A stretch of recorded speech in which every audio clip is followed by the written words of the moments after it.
Hi friends, ಎಲ್ಲರಿಗೂ ಉದ್ಯೋಗ ವಾರ್ತೆ ಕಾರ್ಯಕ್ರಮಕ್ಕೆ ಸ್ವಾಗತ ಸುಸ್ವಾಗತ. ಸೊ ನೋಡ್ರಿ, ಇವತ್ತಿನ ಒಂದು ಉದ್ಯೋಗ ವಾರ್ತೆದಲ್ಲಿ ಏನ್ ಡಿಸ್ಕಸ್ ಮಾಡ್ತಿದ್ವಿ ಅಂದ್ರೆ ಸ್ಟಾಫ್ ಸೆಲೆಕ್ಷನ್ ಕಮಿಷನ್ಸ್ ಇಂದ ಏನಪ್ಪ ಅಂದ್ರೆ ಈ ಜೂನಿಯರ್ ಇಂಜಿನಿಯರ್ ನೋಟಿಫಿಕೇಶನ್ಸ್ ಬಂದಿದೆ. ಸೊ ನೋಡ್ರಿ, junior engineer civil mechanical and electrical examination 2023 ಏನಪ್ಪ ಅಂದ್ರೆ ನೋಟಿಫಿಕೇಶನ್ಸ್ ಬಂದಿದೆ. ಆನ್ಲೈನ್ ಅಪ್ಲಿಕೇಶನ್ಸ್ ಯಾವಾಗ ಸ್ಟಾರ್ಟ್ ಆಗುತ್ತೆ ಅಂದ್ರೆ 26/7/2023 ನೋಡ್ರಿ 16/8/2023 ನಿಮ್ಗೆ ಏನಪ್ಪ ಅಂದ್ರೆ ಆನ್ಲೈನ್ ಅಪ್ಲಿಕೇಶನ್ ನ ಸಬ್ಮಿಟ್ ಮಾಡಕ್ಕೆ ಅವಕಾಶ ಇರುತ್ತೆ. ಅದೇ ತರನಾಗಿ ಆನ್ಲೈನ್ ಅಪ್ಲಿಕೇಶನ್ ಹಾಕಕ್ಕೆ ಕೊನೆಯ ದಿನಾಂಕ 16/8/2023. ಆಮೇಲೆ ನೋಡ್ರಿ, ನಿಮ್ಮ ಅಪ್ಲಿಕೇಶನ್ಸ್ ಅಲ್ಲಿ ಏನಾದ್ರು ಮಿಸ್ಟೇಕ್ಸ್ ಇದ್ರೆ ಅದನ್ನ ಕರೆಕ್ಷನ್ ಮಾಡ್ಕೊಳ್ಳೋಕಿರುವಂತ ಟೈಮ್ ಏನಪ್ಪ ಅಂದ್ರೆ 17/8/2023 ಇಂದ 18/8/2023. ಆಮೇಲೆ ನೋಡ್ರಿ, computer based examination tyre 1 examination ಇರುತ್ತಲ್ಲ, ಪೇಪರ್ 1 ಅದು ಯಾವಾಗಿರುತ್ತೆ ಅಂದ್ರೆ ಅಕ್ಟೋಬರ್ 2023 ಇರುತ್ತೆ. ಹಾಗಾದ್ರೆ ಪೋಸ್ಟ್ ಕ್ವಾಲಿಫಿಕೇಶನ್ಸ್ ನಾವು ನೋಡೋದಾದ್ರೆ ನೋಡ್ರಿ, ಫಸ್ಟ್ ಆಫ್ ಆಲ್ ನೋಡ್ರಿ, ಇಲ್ಲಿ ನಿಮ್ಗೆ ಸ್ಯಾಲರಿ ಎಷ್ಟು ಕೊಡ್ತಾರೆ ಅಂದ್ರೆ ಪೇ ಲೆವೆಲ್ 6 ಅಲ್ಲಿ ಕೊಡ್ತಾರೆ. ಪ್ರತಿ ತಿಂಗಳು ನಿಮ್ಗೆ ಏನಪ್ಪ ಅಂದ್ರೆ 35,400 ರೂಪಾಯಿಂದ 1,12,400 ಸಂಬಳವನ್ನ ಕೊಡ್ತಾ ಹೋಗ್ತಾರೆ. ಫಸ್ಟ್ ನೋಡ್ರಿ, ಬಾರ್ಡರ್ ರೋಡ್ ಆರ್ಗನೈಸೇಷನ್ ಒಳಗೆ ನಾವು ಪೋಸ್ಟ್ ಅನ್ನು ನೋಡ್ತಾ ಹೋಗೋಣ. ಫಸ್ಟ್ ಇರೋದು ಜೂನಿಯರ್ ಇಂಜಿನಿಯರ್ ಸಿವಿಲ್ ನೋಡ್ರಿ, ವಯೋಮಿತಿ ಅಪ್ ಟು 30 ಇಯರ್ಸ್ ಅಂದ್ರೆ 30 ವರ್ಷದವರೆಗೂ ನಿಮಗೆ ವಯೋಮಿತಿಯನ್ನ ಕೊಟ್ಟಿರ್ತಾರೆ. ಇದು 1/8/2023 ಪ್ರಕಾರ.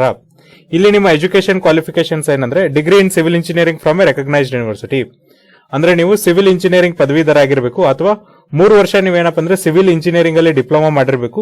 ಜೊತೆಗೆ ನೋಡ್ರಿ, ನೀವೇನಪ್ಪ ಅಂದ್ರೆ 2 ವರ್ಷ ನಿಮಗೆ ಕೆಲಸದ ಅನುಭವ ಇರಬೇಕಾಗುತ್ತೆ. ಯಾವ್ದ್ರೊಳಗಂದ್ರೆ planning, execution and maintenance of civil engineering works ಒಳಗೆ ಏನಪ್ಪ ಅಂದ್ರೆ 2 ವರ್ಷ ಕೆಲಸದ ಅನುಭವ ಇರಬೇಕಾಗುತ್ತೆ. ಅಥವಾ ನೀವೇನ್ ಮಾಡಿರ್ಬೇಕಂದ್ರೆ ಸಿವಿಲ್ ಇಂಜಿನಿಯರ್ ಆದ್ರೆ ಸಾಕು. ಇನ್ ಕೇಸ್ ನೀವು ಡಿಪ್ಲೊಮಾ ಮಾಡಿದ್ರೆ ಮಾತ್ರ ನಿಮ್ಗೆ ಏನಂದ್ರೆ ಮಿನಿಮಮ್ 2 ವರ್ಷ ಕೆಲಸದ ಅನುಭವ ನಿಮ್ಗೆ ಇರಬೇಕಾಗುತ್ತೆ.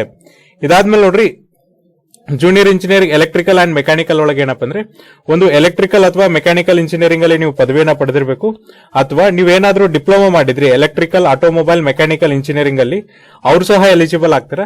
ಜೊತೆಗೆ ಏನಪ್ಪ ಅಂದ್ರೆ ನಿಮಗೆ 2 ವರ್ಷ ಕೆಲಸದ ಅನುಭವ ಇರಬೇಕು. ಯಾವ್ದ್ರೊಳಗಂದ್ರೆ ನೋಡ್ರಿ, planning, execution and maintenance of electrical or mechanical engineering works, ಅಂದ್ರೆ ಮೆಕ್ಯಾನಿಕಲ್ ಮತ್ತೆ ಎಲೆಕ್ಟ್ರಿಕಲ್ ಇಂಜಿನಿಯರಿಂಗ್ ಸಂಬಂಧಪಟ್ಟ ಕೆಲಸಗಳನ್ನ ಯಾವ ತರ ಪ್ಲಾನ್ ಮಾಡ್ತಾರೆ, ಅದನ್ನ ಯಾವ ತರ ಎಕ್ಸಿಕ್ಯೂಟ್ ಮಾಡಬೇಕು, ಮತ್ತೆ ಏನೆಲ್ಲ ಮೇಂಟೆನೆನ್ಸ್ ಮಾಡಬೇಕು ಅನ್ನೋದ್ರ ಬಗ್ಗೆ ನಿಮ್ಗೆ ಮಾಹಿತಿ ಇರಬೇಕಾಗುತ್ತೆ. ಇಲ್ಲಿ ಕೂಡ ವಯೋಮಿತಿ ನೋಡ್ರಿ 30 ವರ್ಷದವರೆಗೆ ಇದೆ. ಇದಾದ್ಮೇಲೆ ಸೆಂಟ್ರಲ್ ಪಬ್ಲಿಕ್ ವರ್ಕ್ಸ್ ಡಿಪಾರ್ಟ್ಮೆಂಟ್ ಅಥವಾ CPWD ಅಂತ ನಾವೇನ್ ಕರಿತೀವಿ, ಅಲ್ಲಿ ನಿಮ್ಗೆ ಫಸ್ಟ್ ನೋಡ್ರಿ, ಜೂನಿಯರ್ ಇಂಜಿನಿಯರ್ ಸಿವಿಲ್ ಗೆ ಏನಪ್ಪಾ ಅಂದ್ರೆ 32 ವರ್ಷದವರೆಗೆ ವಯೋಮಿತಿನ ಕೊಟ್ಟಿದ್ದಾರೆ. ಇಲ್ಲಿ ಸಿವಿಲ್ ಇಂಜಿನಿಯರ್ ಮಾತ್ರ ಇಲ್ಲಿ ಎಲಿಜಿಬಲ್ ಆಗ್ತಾರೆ. ಅದೇ ನೋಡ್ರಿ, ಜೂನಿಯರ್ ಇಂಜಿನಿಯರ್ ಎಲೆಕ್ಟ್ರಿಕಲ್ ಒಳಗೆ ಏನಪ್ಪಾ ಅಂದ್ರೆ ಯಾರು ಎಲೆಕ್ಟ್ರಿಕಲ್ ಮತ್ತೆ ಮೆಕ್ಯಾನಿಕಲ್ ಇಂಜಿನಿಯರಿಂಗ್ ಅಲ್ಲಿ ಡಿಪ್ಲೊಮಾ ಮಾಡಿದ್ರಲ್ಲ, ಅವ್ರು ಇಲ್ಲಿ ಎಲಿಜಿಬಲ್ ಆಗ್ತಾರೆ. ಇಲ್ಲಿ ಕೂಡ ವಯೋಮಿತಿ ನಿಮ್ಗೆ 32 ವರ್ಷ ಇದೆ. ಇದಾದ್ಮೇಲೆ ನೋಡ್ರಿ, ಸೆಂಟ್ರಲ್ ವಾಟರ್ ಕಮಿಷನ್ಸ್ ಅಲ್ಲಿ ಏನಪ್ಪಾ ಅಂದ್ರೆ ವಯೋಮಿತಿ 30 ವರ್ಷದವರೆಗೆ ಇದೆ. ಇಲ್ಲಿ ಜೂನಿಯರ್ ಇಂಜಿನಿಯರಿಂಗ್ ಸಿವಿಲ್ ಗೆ ಏನಪ್ಪಾ ಅಂದ್ರೆ ನೋಡ್ರಿ, ನೀವು ಒಂದು ಸಿವಿಲ್ ಇಂಜಿನಿಯರಿಂಗ್ ಪದವಿಯನ್ನಾದ್ರೂ ಹೊಂದಿರಬೇಕು ಅಥವಾ ಡಿಪ್ಲೊಮಾನಾದ್ರೂ ಮಾಡಿರ್ಬೇಕು ಸಿವಿಲ್ ಇಂಜಿನಿಯರಿಂಗ್ ಅಲ್ಲಿ, ಅಂತವ್ರು ಮಾತ್ರ ಎಲಿಜಿಬಲ್ ಆಗ್ತಾರೆ. ಅದೇ ಜೂನಿಯರ್ ಇಂಜಿನಿಯರಿಂಗ್ ಮೆಕ್ಯಾನಿಕಲ್ ನೋಡೋದಾದ್ರೆ ನೋಡ್ರಿ, ಒಂದು ಡಿಗ್ರಿಯನ್ನಾದ್ರೂ ಮಾಡಿರ್ಬೇಕು ಮೆಕ್ಯಾನಿಕಲ್ ಇಂಜಿನಿಯರಿಂಗ್ ಅಲ್ಲಿ, ಅಥವಾ ಡಿಪ್ಲೊಮಾನಾದ್ರೂ ಮಾಡಿರ್ಬೇಕು, ಅವ್ರು ಇಲ್ಲಿ ಎಲಿಜಿಬಲ್ ಆಗ್ತಾರೆ. ಇದಾದ್ಮೇಲೆ ನೆಕ್ಸ್ಟ್ ಬರುವಂತ ಸಂಸ್ಥೆ ಯಾವ್ದಪ್ಪ ಅಂದ್ರೆ ಯಾವ ವರ್ಕ್ ಡಿಪಾರ್ಟ್ಮೆಂಟ್ ಇಲ್ಲಿ ಇದೆ ಅಂದ್ರೆ department of water resource, river development and Ganga reservation, Brahmaputra board. ಇಲ್ಲಿ ಜೂನಿಯರ್ ಇಂಜಿನಿಯರಿಂಗ್ ಸಿವಿಲ್ ಇದೆ. ಇಲ್ಲಿ ನೋಡ್ರಿ, 3 ವರ್ಷ ನೀವು ಸಿವಿಲ್ ಇಂಜಿನಿಯರಿಂಗ್ ಅಲ್ಲಿ ಏನಪ್ಪಾ ಅಂದ್ರೆ ಡಿಪ್ಲೊಮಾನ ಮಾಡಿರ್ಬೇಕು. ಇಲ್ಲಿ ಕೂಡ ವಯೋಮಿತಿ 30 ವರ್ಷದವರೆಗೆ ಇದೆ. ಇದಾದ್ಮೇಲೆ ನೋಡ್ರಿ, ಫರಕಾ ಬ್ಯಾರೇಜ್ ಪ್ರಾಜೆಕ್ಟ್ ಒಳಗೆ ಏನಪ್ಪಾ ಅಂದ್ರೆ ಜೂನಿಯರ್ ಇಂಜಿನಿಯರಿಂಗ್ ಸಿವಿಲ್ ಗೆ ಏನಪ್ಪಾ ಅಂದ್ರೆ 3 ವರ್ಷ ನೀವು ಸಿವಿಲ್ ಇಂಜಿನಿಯರಿಂಗ್ ಡಿಪ್ಲೊಮಾನ ಮಾಡಿರ್ಬೇಕು, 30 ವರ್ಷ ವಯೋಮಿತಿ ಇರುತ್ತೆ. ಅದೇ ಮೆಕ್ಯಾನಿಕಲ್ ಹೇಳೋದಾದ್ರೆ 3 ವರ್ಷ ನೀವೇನಂದ್ರೆ ಮೆಕ್ಯಾನಿಕಲ್ ಇಂಜಿನಿಯರಿಂಗ್ ಡಿಪ್ಲೊಮಾ ಮಾಡಿರ್ಬೇಕು, 30 ವರ್ಷದವರೆಗೂ ನಿಮಗೆ ವಯೋಮಿತಿ ಸಡಲಿಕೆಯನ್ನ ಕೊಟ್ಟಿದ್ದಾರೆ. ಮಿಲಿಟರಿ ಇಂಜಿನಿಯರಿಂಗ್ ಸರ್ವಿಸ್ ಅಲ್ಲಿ ನೋಡ್ರಿ, ಜೂನಿಯರ್ ಇಂಜಿನಿಯರಿಂಗ್ ಸಿವಿಲ್ ಒಳಗೆ ಏನಪ್ಪ ಅಂದ್ರೆ ಎಲ್ಲದಕ್ಕೂ 30 ವರ್ಷ ಇಲ್ಲಿ ನಿಮಗೆ ವಯೋಮಿತಿ ಇರುತ್ತೆ. ಒಂದು ಸಿವಿಲ್ ಇಂಜಿನಿಯರಿಂಗ್ ಪದವಿಯನ್ನ ಮಾಡಿರ್ಬೇಕು, ಅಥವಾ 3 ವರ್ಷ ನೀವು ಸಿವಿಲ್ ಇಂಜಿನಿಯರಿಂಗ್ ಅಲ್ಲಿ ನೋಡ್ರಿ ಡಿಪ್ಲೊಮಾ ಮಾಡಿರ್ಬೇಕು. ಜೊತೆಗೆ 2 ವರ್ಷ ನಿಮ್ಗೆ ಏನಪ್ಪ ಅಂದ್ರೆ ಪ್ಲಾನಿಂಗ್, ಎಕ್ಸಿಕ್ಯೂಷನ್ ಮತ್ತೆ maintenance of civil engineering projects ಒಳಗೆ ಕೆಲಸದ ಅನುಭವ ಇರಬೇಕು. ಅದೇ ನೋಡ್ರಿ, junior engineering electrical and mechanical ಒಳಗೆ ನೀವು ಎಲೆಕ್ಟ್ರಿಕಲ್ ಅಥವಾ ಮೆಕ್ಯಾನಿಕಲ್ ಇಂಜಿನಿಯರಿಂಗ್ ಪದವಿಯನ್ನ ಪಡೆದಿರಬೇಕು, ಅಥವಾ 3 ವರ್ಷ ನೀವು ಎಲೆಕ್ಟ್ರಿಕಲ್ ಅಥವಾ ಮೆಕ್ಯಾನಿಕಲ್ ಇಂಜಿನಿಯರಿಂಗ್ ಡಿಪ್ಲೊಮಾ ಮಾಡಿರಬೇಕು.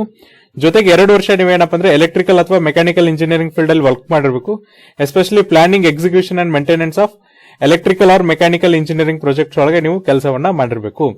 ನೆಕ್ಸ್ಟ್ ಬರುವಂತದ್ದು ನೋಡ್ರಿ, ministry of port, shipping, waterways, Andaman Lakshadweep harbour works. ಇಲ್ಲಿ ಏನಪ್ಪಾ ಅಂದ್ರೆ ನಿಮಗೆ ಜೂನಿಯರ್ ಇಂಜಿನಿಯರಿಂಗ್ ಸಿವಿಲ್ ಬಂದು ವಯೋಮಿತಿ ಬಂದು 30 ವರ್ಷದವರೆಗೂ ಇರುತ್ತೆ. ಇಲ್ಲಿ ನೀವು ಸಿವಿಲ್ ಇಂಜಿನಿಯರಿಂಗ್ ಅಲ್ಲಿ ಡಿಪ್ಲೊಮಾನ ಮಾಡಿರಬೇಕು. ಅದೇ ನೋಡ್ರಿ, ಮೆಕ್ಯಾನಿಕಲ್ ನೋಡೋದಾದ್ರೆ ಮೆಕ್ಯಾನಿಕಲ್ ಇಂಜಿನಿಯರಿಂಗ್ ಅಲ್ಲಿ ಡಿಪ್ಲೊಮಾ ಮಾಡಿರಬೇಕು, ವಯೋಮಿತಿ ಬಂದು 30 ವರ್ಷದವರೆಗೂ ಇರುತ್ತೆ.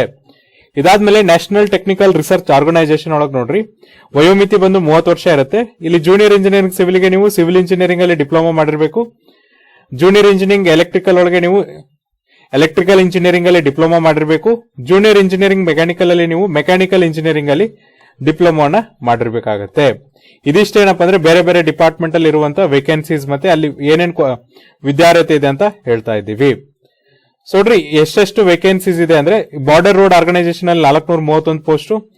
ಆಮೇಲೆ ನೋಡ್ರಿ ಬಾರ್ಡರ್ ರೋಡ್ ಆರ್ಗನೈಸೇಷನ್ ಅಲ್ಲಿ ಮೇಲಿಗಷ್ಟೇ ಅಂದ್ರೆ ಪುರುಷ ಅಭ್ಯರ್ಥಿಗಳಿಗೆ 431 ಮತ್ತೆ ಪುರುಷ border road organisation for male candidates only ಅಲ್ಲಿ 55 ಪೋಸ್ಟ್. ಇದಾದ್ಮೇಲೆ ಸೆಂಟ್ರಲ್ ಪಬ್ಲಿಕ್ ವರ್ಕ್ಸ್ ಡಿಪಾರ್ಟ್ಮೆಂಟ್ ಅಲ್ಲಿ 421, ಸೆಂಟ್ರಲ್ ಪಬ್ಲಿಕ್ ವರ್ಕ್ಸ್ ಡಿಪಾರ್ಟ್ಮೆಂಟ್ ಅಲ್ಲಿ 124, ಸೆಂಟ್ರಲ್ ವಾಟರ್ ಕಮಿಷನ್ ಅಲ್ಲಿ 188, ಸೆಂಟ್ರಲ್ ವಾಟರ್ ಕಮಿಷನ್ಸ್ ಅಲ್ಲಿ 23.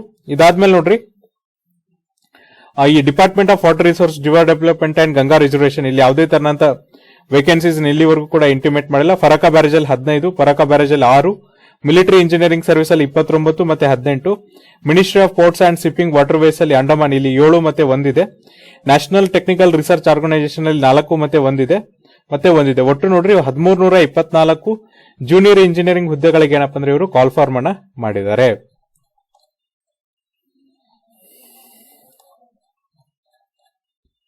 ಸೊ ನೋಡ್ರಿ ವಯೋಮಿತಿನ ನಾವು ಆಲ್ರೆಡಿ ಹೇಳಿದೀವಿ. ಸೊ ವಯೋಮಿತಿ ಹೇಳ್ದಂಗ್ ನೋಡ್ರಿ ಯಾರಿಗೆಲ್ಲ 30 ವರ್ಷ ವಯೋಮಿತಿ ಇರುತ್ತಲ್ಲ ಅವರ ಒಂದು ಜನ್ಮ ದಿನಾಂಕ ಏನಪ್ಪ ಅಂದ್ರೆ 2/8/1993 ರಿಂದ 1/8/2005 ಇರಬೇಕು. ಯಾರ್ದೆಲ್ಲ 32 ವರ್ಷ ಇದೆಯಲ್ಲ ಅವರ ಜನ್ಮ ದಿನಾಂಕ ಏನಪ್ಪ ಅಂದ್ರೆ 2/8/1991 ರಿಂದ 1/8/2005 ಇರಬೇಕಾಗತ್ತೆ. ಅಂತವ್ರು ಇಲ್ಲಿ ಎಲಿಜಿಬಲ್ ಆಗ್ತಾರೆ. ಜೊತೆಗೆ ನೋಡ್ರಿ ನೀವು SC/ST ಕ್ಯಾಟಗರಿಗೆ ಸೇರಿದ್ರೆ 5 ವರ್ಷ ವಯೋಮಿತಿ ಸಡಲಿಕೆ ಇರುತ್ತೆ. OBC ಕ್ಯಾಟಗರಿಗೆ ಸೇರಿದ್ರೆ 3 ವರ್ಷ ವಯೋಮಿತಿ ಸಡಲಿಕೆಯನ್ನು ಕೊಡ್ತಾರೆ.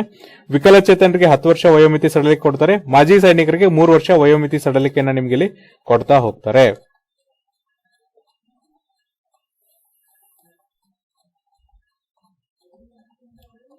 ಆಮೇಲೆ ಹೌ ಟು ಅಪ್ಲೈ, ಯಾವ ತರನಾಗಿ ಅಪ್ಲಿಕೇಶನ್ಸ್ ಹಾಕ್ಬೇಕಂದ್ರೆ application must be submitted only in online mode at the official website of the SSC headquarter, that is https://ssc.nic.in. ಅಂದ್ರೆ ಅಪ್ಲಿಕೇಶನ್ಸ್ ನೀವು ಆನ್ಲೈನ್ ಅಲ್ಲೇ ಸಬ್ಮಿಟ್ ಮಾಡಬೇಕಾಗುತ್ತೆ. ಅದು SSC ಹೆಡ್ ಕ್ವಾರ್ಟರ್ಸ್ ವೆಬ್ಸೈಟ್ ಆದಂತ https://ssc.nic.in ಮೂಲಕ ಅಪ್ಲಿಕೇಶನ್ಸ್ ನೀವು ಸಬ್ಮಿಟ್ ಮಾಡಬೇಕಾಗುತ್ತೆ.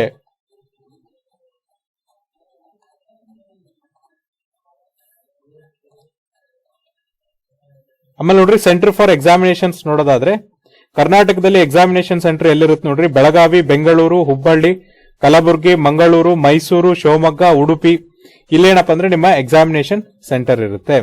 ಸೊ ಇಷ್ಟು ಜಿಲ್ಲೆಗಳಲ್ಲಿ ನಿಮ್ಗೆ ಏನಪ್ಪ ಅಂದ್ರೆ ಜೂನಿಯರ್ ಇಂಜಿನಿಯರಿಂಗ್ ಎಕ್ಸಾಮ್ ಅನ್ನ ಕಂಡಕ್ಟ್ ಮಾಡ್ತಾರೆ. ಸ್ಕೀಮ್ ಆಫ್ ಎಕ್ಸಾಮಿನೇಷನ್ ನೋಡ್ರಿ 2 ಹಂತದಲ್ಲಿ ಸ್ಕೀಮ್ ಇರುತ್ತೆ, ಪೇಪರ್ 1 ಮತ್ತೆ ಪೇಪರ್ 2. ಈ ಪೇಪರ್ 1 ಮತ್ತೆ ಪೇಪರ್ 2 ಅಲ್ಲಿ ಏನಿರುತ್ತೆ ಅಂತ ನಾವು ನೋಡೋದಾದ್ರೆ ಪೇಪರ್ 1 ಅಲ್ಲಿ ನೋಡ್ರಿ ಕಂಪ್ಯೂಟರ್ ಬೇಸ್ಡ್ ಎಕ್ಸಾಮಿನೇಷನ್ಸ್ ಇರುತ್ತೆ. ಇಲ್ಲೇನಪ್ಪ ಅಂದ್ರೆ ಜನರಲ್ ಇಂಟೆಲಿಜೆನ್ಸ್ ಅಂಡ್ ರೀಸನಿಂಗ್ ಮೇಲೆ 50 ಕ್ವಶನ್ಸ್ ಕೇಳ್ತಾರೆ 60 ಮಾರ್ಕ್ಸ್ಗೆ. ಜನರಲ್ ಅವೇರ್ನೆಸ್ ಮೇಲೆ ನೋಡ್ರಿ 50 ಕ್ವಶನ್ಸ್ ಕೇಳ್ತಾರೆ 50 ಮಾರ್ಕ್ಸ್ಗೆ. ಇದಾದ್ಮೇಲೆ ನೋಡ್ರಿ ಪಾರ್ಟ್ 3 ಒಳಗೆ ಏನಪ್ಪ ಅಂದ್ರೆ ಜನರಲ್ ಇಂಜಿನಿಯರಿಂಗ್ ಸಿವಿಲ್ ಅಥವಾ ಸ್ಟ್ರಕ್ಚರಲ್ ಅಂತ ಇರುತ್ತೆ. ಅಥವಾ ಪಾರ್ಟ್ ಬಿ ಅಲ್ಲಿ ನೋಡ್ರಿ general engineering electrical, part C ಅಲ್ಲಿ ಜನರಲ್ ಇಂಜಿನಿಯರಿಂಗ್ ಮೆಕ್ಯಾನಿಕಲ್. ಅಂದ್ರೆ ನೀವು ಯಾವ ಜೆಇನ ಸೆಲೆಕ್ಟ್ ಮಾಡಿರ್ತೀರಲ್ಲ ಅದ್ರ ಮೇಲೆ ನಿಮ್ಗೆ ಏನಪ್ಪ ಅಂದ್ರೆ ಪಾರ್ಟ್ ವೈಸ್ ಪೇಪರ್ ಬರ್ತಾ ಹೋಗುತ್ತೆ. ಇಲ್ಲಿ 100 ಕ್ವಶನ್ಸ್ ಕೇಳ್ತಾರೆ 100 ಮಾರ್ಕ್ಸ್ಗೆ. ಒಟ್ಟು 2 ಅವರ್ ಡ್ಯೂರೇಷನ್ಸ್ ಇರುತ್ತೆ. ಇನ್ ಕೇಸ್ ನೀವೇನಾದ್ರೂ ಸ್ಕ್ರೈಬಿಗೆ ಅಂದ್ರೆ ನೋಡ್ರಿ ಬರಹಗಾರಿಗೆ ಎಲಿಜಿಬಲ್ ಆಗಿದ್ರೆ ನಿಮ್ಗೆ 2 ಅವರ್ 40 ನಿಮಿಷ ಡ್ಯೂರೇಷನ್ಸ್ ಅನ್ನ ಕೊಡ್ತಾರೆ. ಅಂದ್ರೆ ಪೇಪರ್ 1 ಅಲ್ಲಿ ನೋಡ್ರಿ first general intelligence and reasoning ಇಂದ 50 ಕ್ವಶನ್ಸ್ 50 ಮಾರ್ಕ್ಸ್ಗೆ, ಜನರಲ್ ಅವೇರ್ನೆಸ್ ಮೇಲೆ 50 ಕ್ವಶನ್ಸ್ 50 ಮಾರ್ಕ್ಸ್ಗೆ. ಇದಾದ್ಮೇಲೆ ರೆಸ್ಪೆಕ್ಟಿವ್ ಸಬ್ಜೆಕ್ಟ್ ಅಂದ್ರೆ ನೀವು ಯಾವ ಡಿಪ್ಲೊಮಾನ ಮಾಡಿರ್ತಾರಲ್ಲ ಅದ್ರ ಪ್ರಕಾರ ನಿಮ್ಗೆ ಏನಪ್ಪ ಅಂದ್ರೆ ಜನರಲ್ ಇಂಜಿನಿಯರಿಂಗ್ ಸಬ್ಜೆಕ್ಟ್ ಇರುತ್ತೆ. 100 ಕ್ವಶನ್ಸ್ ಕೇಳ್ತಾರೆ 100 ಮಾರ್ಕ್ಸ್ಗೆ. ಒಟ್ಟು 200 ಕ್ವಶನ್ಸ್ 200 ಮಾರ್ಕ್ಸ್ಗೆ ಕೇಳ್ತಾರೆ. ಇದಾದ್ಮೇಲೆ ನೋಡ್ರಿ ಪೇಪರ್ 2 ಅಲ್ಲಿ ನಿಮ್ಗೆ ಏನಿರುತ್ತಪ್ಪ ಅಂದ್ರೆ ಕಂಪ್ಯೂಟರ್ ಬೇಸ್ಡ್ ಎಕ್ಸಾಮಿನೇಷನ್ಸ್ ಇರುತ್ತೆ. ಪಾರ್ಟ್ ಎ ಬಂದು ಅದೇ ನೀವು ಯಾವ ಸಬ್ಜೆಕ್ಟ್ ಗೆ ಅಪ್ಲೈ ಮಾಡಿರ್ತಿಲ್ಲ ಅದು. ಈಗ ನೀವು ಸಿವಿಲ್ ಇಂಜಿನಿಯರಿಂಗ್ ಅಪ್ಲೈ ಮಾಡಿದ್ರೆ ಜನರಲ್ ಇಂಜಿನಿಯರಿಂಗ್ ಸಿವಿಲ್ ಬರುತ್ತೆ, ಮೆಕ್ಯಾನಿಕಲ್ ಮಾಡಿದ್ರೆ ಜನರಲ್ ಇಂಜಿನಿಯರಿಂಗ್ ಮೆಕ್ಯಾನಿಕಲ್, ಎಲೆಕ್ಟ್ರಿಕಲ್ ಮಾಡಿದ್ರೆ ಜನರಲ್ ಇಂಜಿನಿಯರಿಂಗ್ ಎಲೆಕ್ಟ್ರಿಕಲ್. ಈ ಮೂರಲ್ಲಿ ಒಂದು ನೀವು ಯಾವ್ದು ಅಪ್ಲೈ ಮಾಡಿರ್ತಿಲ್ಲ ಆ ಪೇಪರ್ ನಿಮಗೆ ಬರುತ್ತೆ. ಇಲ್ಲಿ 100 ಕ್ವಶನ್ಸ್ ಕೇಳ್ತಾರೆ 300 ಮಾರ್ಕ್ಸ್ಗೆ 2 ಅವರ್ ಡ್ಯೂರೇಷನ್ ಇರುತ್ತೆ. ಅಂದ್ರೆ ಒಂದು ಕ್ವಶನ್ಸ್ ಏನಪ್ಪ ಅಂದ್ರೆ 3 ಮಾರ್ಕ್ಸ್ ಅನ್ನು ಇಲ್ಲಿ ಕೊಡ್ತಾ ಹೋಗ್ತಾರೆ. Candidate will be required to attempt the general engineering part, that is part A, part B or part C in paper 1 and paper 2 which has been selected by them on the basis of their education qualifications. ಅಂದ್ರೆ ನಿಮ್ಮ ವಿದ್ಯಾರ್ಹತೆ ಮೇಲೆ ನೋಡ್ರಿ ನೀವು part A, part B, part C ನ ನೀವು ಇಲ್ಲಿ choose ಮಾಡಬೇಕಾಗುತ್ತೆ. Paper 1 and paper 2 will consist of objective type multiple choice questions only. The questions will be set both in Hindi and English. ಅಂದ್ರೆ ನೋಡ್ರಿ ಪೇಪರ್ 1 ಮತ್ತೆ ಪೇಪರ್ 2 ಅಲ್ಲಿ ಏನಪ್ಪ ಅಂದ್ರೆ ಬಹು ಆಯ್ಕೆ ಮಾದರಿಯ ಪ್ರಶ್ನೆಗಳಿರ್ತವೆ. ಅದಕ್ಕೆ ನೀವು ಉತ್ತರವನ್ನ ಕೊಡ್ತಾ ಹೋಗಬೇಕು. ಈ ಕ್ವಶನ್ಸ್ ಅನ್ನ ಹಿಂದಿ ಮತ್ತೆ ಇಂಗ್ಲಿಷ್ ಭಾಷೆಯಲ್ಲಿ ಎರಡೂ ಕೂಡ ಸೆಟಪ್ ಅನ್ನ ಮಾಡಿರ್ತಾರೆ. Questions in both papers will be objective type multiple choice type. Questions will be set in Hindi and English in paper 1 and paper 2. There will be negative marking equal to the 1/3 of the marks allotted the questions for each wrong answer in paper 1 and paper 2. ಅಂದ್ರೆ ನೋಡ್ರಿ, ಪ್ರತಿ ತಪ್ಪು ಉತ್ತರ ಕೊಟ್ರೆ ನಿಮ್ಗೆ ಏನ್ ಮಾಡ್ತಾರೆ ಅಂದ್ರೆ ಆ ಕ್ವಶನ್ ಗೆ ಎಷ್ಟು ಮಾರ್ಕ್ಸ್ ಕೊಟ್ಟಿದ್ರಲ್ಲ ಅದ್ರ 3/1 ಭಾಗವನ್ನ ಏನ್ ಮಾಡ್ತಾರೆ ಅಂದ್ರೆ ಕಡಿತವನ್ನ ಮಾಡ್ತಾರೆ. ಇನ್ ಕೇಸ್ ನೋಡ್ರಿ ಪೇಪರ್ 2 ಅಲ್ಲಿ ಏನಪ್ಪಾ ಅಂದ್ರೆ ಒಂದು ಕ್ವಶನ್ 3 ಮಾರ್ಕ್ಸ್ ಕೊಟ್ಟಿದ್ರಲ್ಲ, ಅಲ್ಲಿ ನೀವೇನಾದ್ರೂ ತಪ್ಪು ಉತ್ತರ ಕೊಟ್ರೆ ಒಂದು ನೆಗೆಟಿವ್ ಮಾರ್ಕ್ಸ್ ಅನ್ನ ನೀವು ಇಲ್ಲಿ ಕಳೆದುಕೊಳ್ತೀರಾ. ಹಾಗಾಗಿ ನೋಡ್ರಿ, ಎಕ್ಸಾಮಿನೇಷನ್ ಅಟೆಂಪ್ಟ್ ಮಾಡ್ಬೇಕಾದ್ರೆ ನೀವೇನ್ ಮಾಡ್ಬೇಕಪ್ಪ ಅಂದ್ರೆ ತುಂಬಾ ಕೇರ್ಫುಲ್ ಆಗಿ ಅಟೆಂಪ್ಟ್ ಅನ್ನ ಮಾಡ್ರಿ. ಸೊ ಸಿಲೆಬಸ್ ಸಹ ಕೊಟ್ಟಿದ್ದಾರೆ ನೋಡ್ರಿ, ಅದನ್ನು ಸಹ ಒಂದ್ಸರಿ ನೋಡ್ಕೋರಿ. ಪೇಪರ್ 2 ಅಲ್ಲಿ ಏನಿರುತ್ತೆ ಅಂತ ಕೊಟ್ಟಿದ್ರೆ ಆ ಸಿಲೆಬಸ್ ಸಹ ನೀವೇನಪ್ಪ ಅಂದ್ರೆ ಒಂದ್ಸರಿ ನೋಡ್ಕೋರಿ. ಸೊ ನೋಡ್ರಿ, ನಾವೇನ್ ಮಾಡ್ತೀವಿ ಅಂದ್ರೆ ನಮ್ಮ ಡಿಸ್ಕ್ರಿಪ್ಷನ್ ಬಾಕ್ಸ್ ಅಲ್ಲಿ ಅಫಿಷಿಯಲ್ PDF ಲಿಂಕ್ ಅನ್ನ ಕೊಡ್ತೀವಿ. ಆ PDF ಅನ್ನ ಡೌನ್ಲೋಡ್ ಮಾಡೋದ್ರಿಂದ ನೋಡ್ರಿ ನಿಮ್ಗೆ ಏನಾಗುತ್ತೆ ಅಂದ್ರೆ ಆ ಲಿಂಕ್ ಅನ್ನ ಕ್ಲಿಕ್ ಮಾಡಿದ್ರೆ PDF ಡೌನ್ಲೋಡ್ ಆಗುತ್ತೆ. ಅಲ್ಲಿ ನೀವೇನ್ ಮಾಡ್ಬೋದು ಅಂದ್ರೆ ಈ ಒಂದು ನೋಟಿಫಿಕೇಶನ್ಸ್ ಡೀಟೇಲ್ಸ್, ಇನ್ನೂ ಡೀಟೇಲ್ಸ್ ಅನ್ನ ನೋಡಬಹುದು. ಜೊತೆಗೆ ಸಿಲೆಬಸ್ ಏನಿದೆಯಲ್ಲ ಆ ಸಿಲೆಬಸ್ ಅನ್ನು ಸಹ ನೀವು ಇಲ್ಲಿ ನೋಡ್ಕೋಬಹುದಾಗಿದೆ. ಜೊತೆ ನೋಡ್ರಿ, ಫಸ್ಟ್ ಪ್ರಿಫರೆನ್ಸ್ ಕೊಟ್ಟಿದ್ದಾರೆ, ಮಿನಿಮಮ್ ಮೋಡ್ ಆಫ್ ಸೆಲೆಕ್ಷನ್ಸ್ ಕೊಟ್ಟಿದ್ದಾರೆ. ಮೋಡ್ ಆಫ್ ಸೆಲೆಕ್ಷನ್ಸ್ ಏನಪ್ಪಾ ಅಂದ್ರೆ ಪೇಪರ್ 1 ಪೇಪರ್ 2 ಮೇಲೆ ನೀವೇನ್ ಮಾರ್ಕ್ಸ್ ತಗೊಂತಿರಲ್ಲ ಅದ್ರ ಮೇಲೆ ಸೆಲೆಕ್ಷನ್ಸ್ ಅನ್ನ ಇಲ್ಲಿ ಮಾಡ್ತಾರೆ. ರೆಸೊಲ್ಯೂಷನ್ಸ್ ಯಾವ ತರನಾಗಿರುತ್ತೆ ಅಂತ ಕೊಟ್ಟಿದ್ದಾರೆ. ಇದಾದ್ಮೇಲೆ ನೋಡ್ರಿ, ಅಪ್ಲಿಕೇಶನ್ ಫೀಸ್ ಒಂದು ನೋಡೋಣ. ಅಪ್ಲಿಕೇಶನ್ ಫೀಸ್ ಎಷ್ಟಿದೆ ಅಂತ ಹೇಳಿ.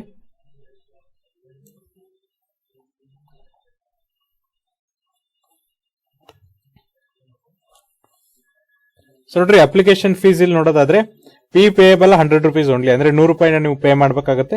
ಜೊತೆ ನೋಡ್ರಿ, women candidates and candidates belonging to schedule caste, schedule tribe, person with benchmark disability, ex servicemen are eligible for reservation are exempted from payment of fees. ಅಂದ್ರೆ ಮಹಿಳಾ ಅಭ್ಯರ್ಥಿಗಳು ಮತ್ತೆ SC/ST ಅಭ್ಯರ್ಥಿಗಳು ಮತ್ತೆ ವಿಕಲಚೇತನ ಅಭ್ಯರ್ಥಿಗಳು ಮತ್ತೆ ಮಾಜಿ ಸೈನಿಕ ಅಭ್ಯರ್ಥಿಗಳಿಗೆ ಏನಪ್ಪಾ ಅಂದ್ರೆ ಇಲ್ಲಿ ಈ ಒಂದು ಅಪ್ಲಿಕೇಶನ್ ಫೀಸ್ ಇಂದ ಅಂದ್ರೆ ಅರ್ಜಿ ಶುಲ್ಕದಿಂದ ವಿನಾಯಿತಿಯನ್ನ ನೀಡಿರ್ತಾರೆ.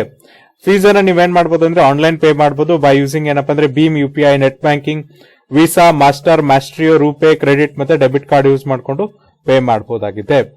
ಸೊ ಇದು ಏನಪ್ಪಾ ಅಂದ್ರೆ ಇವತ್ತಿನ ಒಂದು ಉದ್ಯೋಗ ವಾರ್ತೆ. ಇನ್ ಕೇಸ್ ನಿಮ್ಗೆ ಇದ್ರಲ್ಲಿ ಏನಾದ್ರು ಡೌಟ್ ಇದ್ರೆ ನಾವು ನಮ್ಮ ಡಿಸ್ಕ್ರಿಪ್ಷನ್ ಬಾಕ್ಸ್ ಅಲ್ಲಿ ನೋಡ್ರಿ ಅಫಿಷಿಯಲ್ PDF ಲಿಂಕ್ ಅನ್ನ ಕೊಡ್ತೀವಿ. ಆ ಲಿಂಕ್ ಅನ್ನ ಕ್ಲಿಕ್ ಮಾಡಿದ್ರೆ ನಿಮಗೆ ಎಂಟೈರ್ PDF ಡೌನ್ಲೋಡ್ ಆಗುತ್ತೆ. ಅಲ್ಲಿ ನಿಮ್ಮ ಡೌಟ್ಸ್ ನ ಸಾಲ್ವ್ ಮಾಡಬಹುದು. ನಾಳೆ ಮತ್ತೊಂದು ರಿಕ್ರೂಟ್ಮೆಂಟ್ ಬಗ್ಗೆ ಡಿಸ್ಕಸ್ ಮಾಡೋಣ.